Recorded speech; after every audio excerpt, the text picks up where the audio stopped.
Penguin Random House Audio presents In the Hurricane's Eye, The Genius of George Washington and the Victory at Yorktown by Nathaniel Philbrick. Read for you by Scott Brick. To Melissa. Preface: The Land and the Sea. For 5 years, two armies had clashed along the edge of a vast continent. One side, the rebels, had the advantage of the land.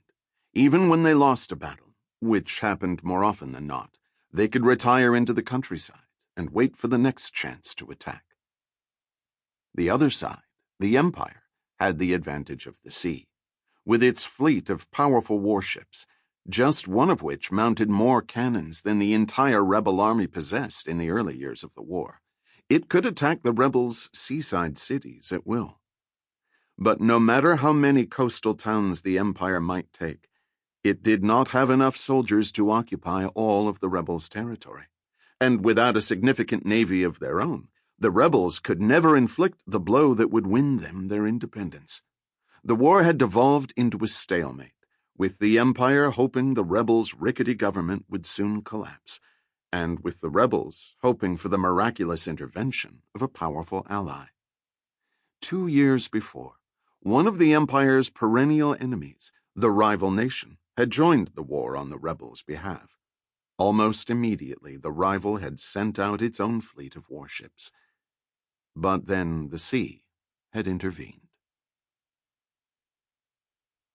When France entered the American Revolutionary War in the spring of 1778, George Washington dared to hope his new ally had put victory within reach. Finally, the British Navy's hold on the Atlantic seaboard was about to be broken.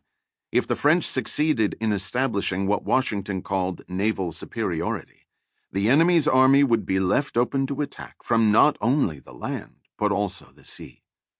But after 2.5 years of trying, the French had been unable to contain the British Navy. First, an inexplicably protracted Atlantic crossing prevented French Admiral Comte d'Estaing from trapping the enemy's fleet in Philadelphia.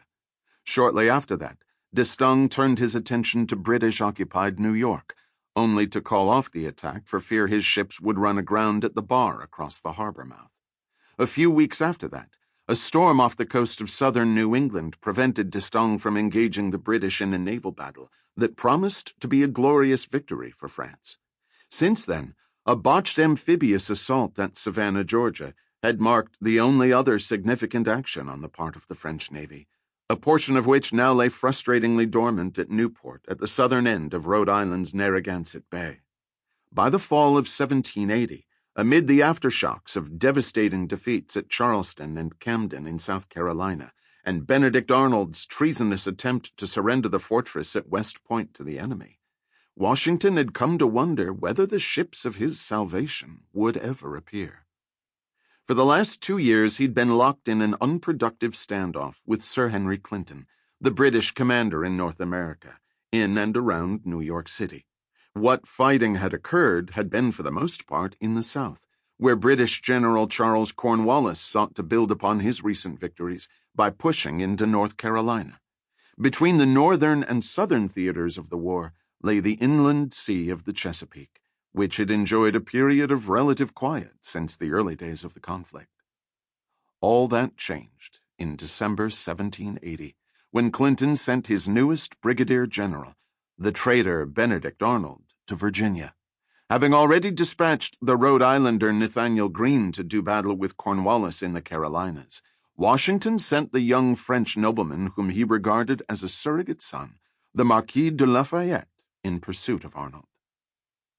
Thus began the movement of troops that resulted 9 months later in Cornwallis's entrapment at the shoreside hamlet of Yorktown, when a large fleet of French warships arrived from the Caribbean. As Washington had long since learned, coordinating his army's movements with those of a fleet of sail-powered men of war based 2,000 miles away was virtually impossible. But in the late summer of 1781, the impossible happened. And then, just a few days later, a fleet of British warships appeared. Sample complete. Ready to continue?